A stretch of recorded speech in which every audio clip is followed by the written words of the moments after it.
Welcome to CampBlood House of Horrors, the show that puts the die in DIY. Halloween may just be around the corner, but it's never too late to whip up some unique projects, costumes, and party favors. So grab your sharp instrument of choice, and let's go. Hi, I'm Aaron, creator of Brooklyn Bags. We are going to take a simple, boring canvas bag from the craft store that looks like this, and we are going to turn it into a delightful mummy-themed trick-or-treat bag that looks like this. For the body of the bag, just a plain canvas bag. On top of that, we're going to put some strips of cheesecloth. One big button, a dark color works well. Either a little strip of ribbon, or this is actually just a strip of black fabric or felt. Scissors, craft glue, sewing machine. Cheesecloth is generally sold in a small roll like this. What you want to do is first just unroll it completely. Without unfolding it, cut it into about 2-inch strips. Now you take your pre-made craft bag, and we're actually going to cut it completely apart. So first we're going to cut off the handles, and now we're going to cut the front from the back. You take about half of your strips of cheesecloth, set the other half aside, unfold them once. Put them at different angles and overlapping, and pull them a little bit so they unravel. Take it over to the sewing machine and just stitch down around the edge just to hold the cheesecloth in place. Do all those same steps for the back, and also stitch a seam down the center so that the cheesecloth isn't flopping around while you're trick-or-treating. When you're working on the second side, be sure to save out 2 or 3 strips of cheesecloth. You'll see what for in a minute. So this is the fun part. We're going to bring the mummy to life. First off, we take the button and we are just going to glue it on. You could also stitch it on if you'd like, but this takes 2 seconds. The other eye is going to be an X. That's how you know the mummy's undead. So he can moan properly, he has to have a good-sized mouth. So we're just about to reattach the straps, and I just want to explain to you for a second why we took them off and are putting them on in a different position. Because when your greedy little children go up to the doors of strangers and demand candy, if they went like this, then they wouldn't be able to see the cute face that was on the front of their bag. Give me candy! See how much better that works? And now is the time when we're going to use those strips of cheesecloth that you set aside. Lay them on top of your bag, facing in, but going over the bottom edge. Put your, the back of the bag on top of the front. Then we're going to take this to the sewing machine and stitch around the edge. Utilizing the sharp implement of your choice, trim all the fabric and cheesecloth from the outside of the seam. Machete, chainsaw, anything, it's fine. All there is left to do is turn the bag right side out. I mean, come on, who could resist putting candy in a bag this cute? Hi, welcome to Andy's Unicorner, and I'm Andy, and I'm going to bring to you each week some awesome science fiction, fantasy, comics, and other related materials. But this week I'm going to share with you some really cool Halloween tips, so get ready, here they come. My first tip for Halloween is checking out this comic book called Trick or Treat, based on the movie by Michael Dougherty, and it stars Anna Paquin. But this comic book has the same short stories and the awesome characters, and each story is done by a different artist. My favorite is Fiona Staples. Ooh, creepy! But it's really, really cool. It's got all these really cool monsters and little kids going trick-or-treating. It's got everything you'd want in Halloween, and it's at a comic store near you. If you don't have a costume idea, here's my next tip. Take your inspiration from the classic monsters, but put your own neat little twist to it. Instead of being just a generic zombie, why don't you mix it up a little and be a football player that got clobbered during the big game? So you can be a football zombie. Instead of just being a plain old mummy, be Mummy Dearest. Put on a fabulous apron and make sure you have a wire hanger, because that's really important. Instead of being just a generic vampire, why don't you be Bubba, the vampire from the Sookie Stackhouse books? Everyone loves Elvis anyway, so you can sing songs and karaoke and shit. So whatever you decide to be, just have fun and put your own twist to it. And have a spooktacular Halloween, and I'll see you next time on Andy's Unicorner.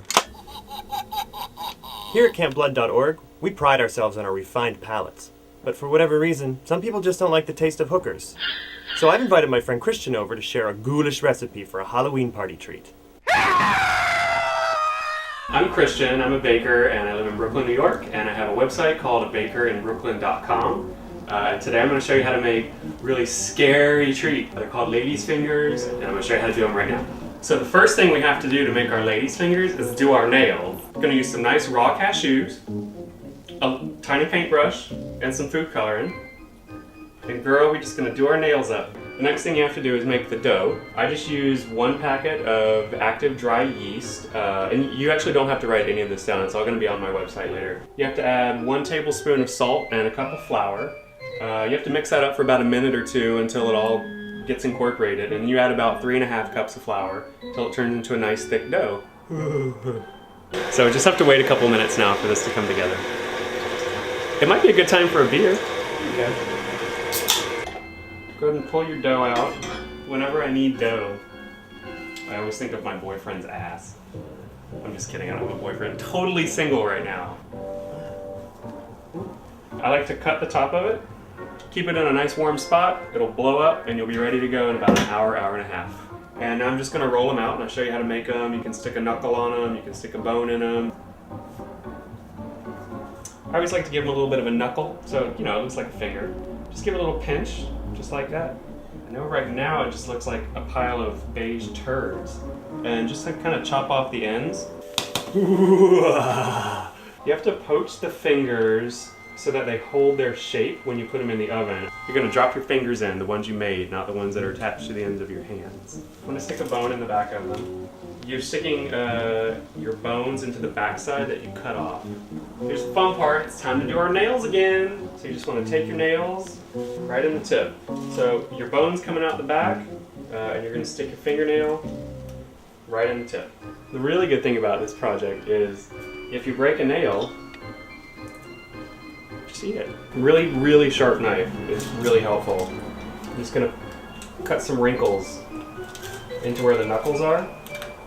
So I flip these around to the bone side now, and I'm going to just paint a little bit of our nail polish on the back part so it looks like they've been chopped off and they're kind of bloody and gross. Sprinkle them with salt, throw them in the oven, done.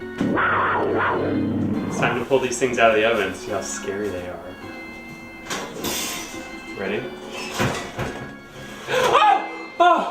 Oh my god! They're so scary, but they're just pretzels. You can eat them. So with just a few simple ingredients that you have lying around the house and a few hours on a Saturday, you can turn your Halloween into a real nail biter. Hi, this is Sacred. I do makeup, straight and special effects makeup for feature films and editorial. And I'm here with indie horror action star Joe Zaso. You might not recognize him as the Ghoul. In the next few minutes, I'll show you how we achieved this look. I'm going to start with a Ben Nye wheel, red, white, and black that everyone should own. This is a white that you'll use as a base. You can use your fingers, but this flat foundation brush is actually better because you can do it really fast. Just toning the skin down to be pale, not too clowny white. And since Joe is rocking the masculine scruff look, you don't have to, you just blend it in a little. You don't need too much of the white around the eyes because we're going to do black and gray so it's all sunken in. People often ask me what I go as for Halloween, and I said, you know what? Nothing, because every day is Halloween for me. Just think of like a dead body or a skull face and shadow it in. This is more like a Carnival of Souls type look. Feel where the bone is, the brow bone. Just feel under the bone and make that a kind of dark. And on the lid, do as much black as you can. And since there's already the white on the face, you've got some black on your fingers, you can just start shadowing. And then where the hairline is, put some black too. You can buy a black lipstick at a Halloween shop and just put it on. And you just make sure you powder everything down. You just want to set the black and gray areas. You don't want to powder it too much. The lips you just want to leave so they're a little glossy. So I did this look in like 20 minutes. You can get a kit from a CVS or Rite Aid or a theatrical store. Just black and white makeup, shadowing, white powder, and black lipstick. And you can throw on a hoodie or an old suit or a piece of black fabric and you can go to the bar and go out and be the coolest ghoul in school. Life doesn't stop being scary after Halloween's passed. And that's why we'll be back every other week with all new tips to help you bring the horror back into your home, where it belongs.